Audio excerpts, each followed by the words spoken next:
welcome back to our third lesson where we look at the individual letters. We're looking at their pronunciation, in other words, the sound, the inherent sound that they have. We look at their meaning and then also how to write them, both from a modern perspective and from a pictographic perspective. The three letters that we are going to look at today are the letters Hey, which is the fifth Hebrew letter, the letter VAV, which is the sixth letter, and then the last or 22nd letter of the Hebrew alphabet, and that letter is called the TAV.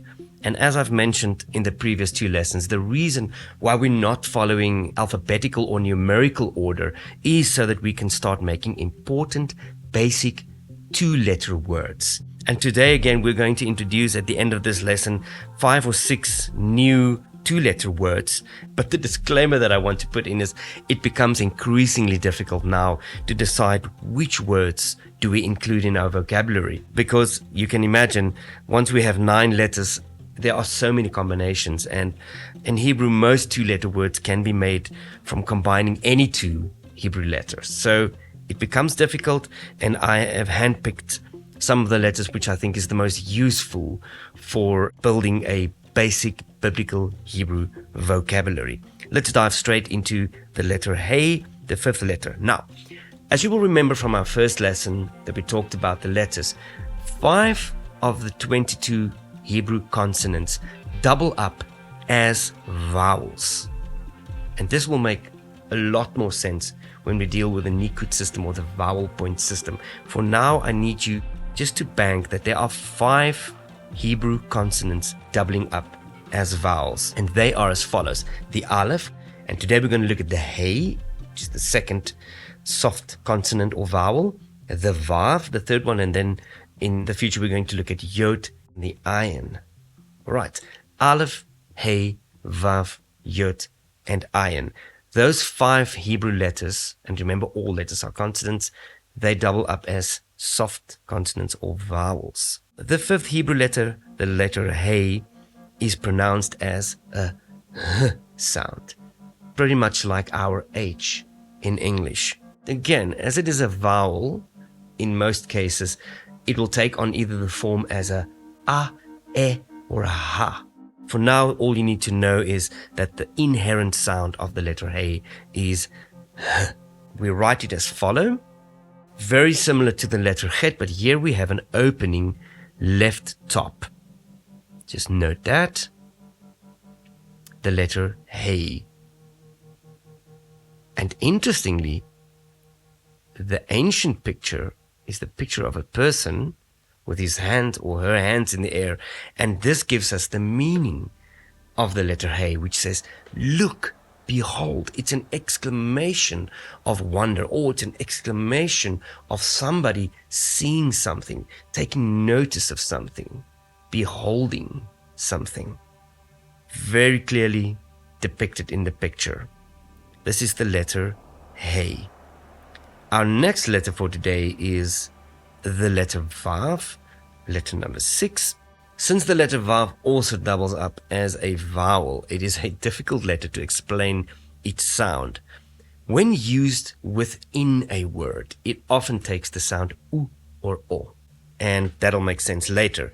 But when it occurs in the beginning of a word, it very often has the sound V, something between our V and our W in English. It's a V sound. And again, I'm tempted to dig into prefixes now, but the letter Vav occurring in the beginning of a word often takes on the form of a prefix, which means but or and. But for now, all you need to know is the 6th letter, the letter Vav, has the sound V in the beginning, and within a word, it often has the sound U or O. What is the meaning of Vav? You can see from the ancient pictures, it is a tent peg or a nail. In modern Hebrew, the Vav looks very similar to the Nun Safit, the only difference being the Vav extends only to the bottom of the line, whereas a Nun Safit, looking pretty much similar, just has a longer tail and it extends beneath the line. And then the pictographic version of a Vav often gets drawn like this, and it resembles a tent peg or a hook or a nail. There are some variations on the Proto Canaanite script, sometimes this little hook at the top becomes a circle, but nonetheless it represents a nail, a hook, or a tent peg. And the meaning of the vav, yes, inherently it means to connect. It means to bind together, pretty much how you would bind your tent to the ground by using a tent peg. You anchor it. Or the way you would put a nail into somebody's hand. Our next letter is the letter TAV, and the reason why we chose the final letter of the Hebrew alphabet will become clear once we deal with some of the words for today's vocabulary part. 22nd letter, it's the letter TAV, and the sound of the TAV is a strong T sound, our T in English. We write the TAV as follows, very similar to the chet, except it has a little foot here at the bottom left, a little foot extending towards the left. One way of writing that is actually to write a chet and then just placing a little foot left bottom, and then you have the taf. The other option is just to do it in one go, where you have starting left with a foot and extending up and completing the chet-like structure. Taf in the pictures is a little cross, and here we find the meaning of the letter Tav. The cross does not necessarily have anything to do with the Christian cross. This cross represents a marker or a sign, pretty much as you would throw a dart to a dartboard and somebody would draw a little X or a little cross for you and say this is where you aim. That is exactly what this is. This is kind of the end or the aim or the function or the purpose of something. When you would have an aleph or an ox plowing a land, that little cross sign would be the direction that the ox would aim in. So over the years and within theological circles, the idea of the Tav has become synonymous with covenant, contract, with something that marks an agreement. And this will become very clear as we start digging into Hebrew words, how the letter Tav often has this component of a marker, of a sign, of the covenant. Let's look at today's two-letter words. And again, my disclaimer is most Hebrew words that you will start using in your vocabulary will be three-letter words. But to keep things simple and just to build the vocabulary on a bedrock of basic words, we will stick to two-letter words even for today. One thing I might say, the vav, because it is often used as a prefix and very often as a vowel within a word, the vav very rarely occurs within a two-letter word. So I'm going to omit the vav from our vocabulary today. The tav and the hey will give us enough options. But just bear in mind, the vav rarely occurs in a Hebrew word where there is only two letters. One of the most important words in the Bible is the combination of the aleph and the tav, the first letter of the alphabet and the last letter of the alphabet. And by just looking at it, aleph tav, written from right to left, there you have the strong marker. This is an interesting word as it does not get translated into different languages. English, for example, does not need this word. Et, or aleph tav, means the sign of the definite direct object. And you find that in Genesis 1 where it says that God created the heavens and the earth. Then it places an aleph tav or an et before it gets to the earth and the heavens.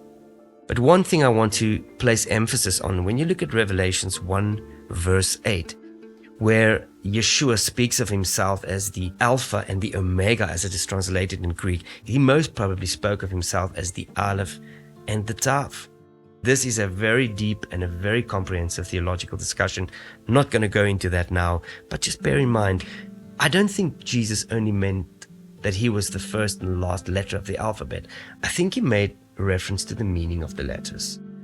The Aleph and the Tav, the strong sign. He's the strength of the covenant. And mysteriously and interestingly, this letter aleph tav, the word et, does not get translated into English. Interesting. Our next word will combine a beit with a dagesh in with the letter tav. And this is the word bat. And it means daughter. So in the previous lesson, we looked at ben, which is the word for son, and this is the word daughter, but. You find this in words like bar mitzvah, which is the word for a son of the covenant, and then the version where they do that with the ladies, a whole ceremony of introducing them into womanhood, is the word bat mitzvah, a daughter of the covenant. So now we've covered the whole family. Av, which is the father. We have Em, which is mother. We have Ach, which is brother. Ben, which is son. And now Bat, which is daughter. Our next very important word, and again, the temptation is to dig into the theological meaning of these things. But for now, we look at the word hal. And there we have the exclamation of look, behold. And Lamed is a leader or shepherd. Behold the shepherd. And this is the word which forms the foundation for praise, is the word hal. And the word hal literally in the ancient world was the North Star. And the ancients understood the North Star, which was a fixed point in the sky, as behold the leader. Behold the shepherd. Behold the star that anchors us as we navigate the darkness, as we navigate the starry skies, as we navigate the desert where landmarks are very often obscure.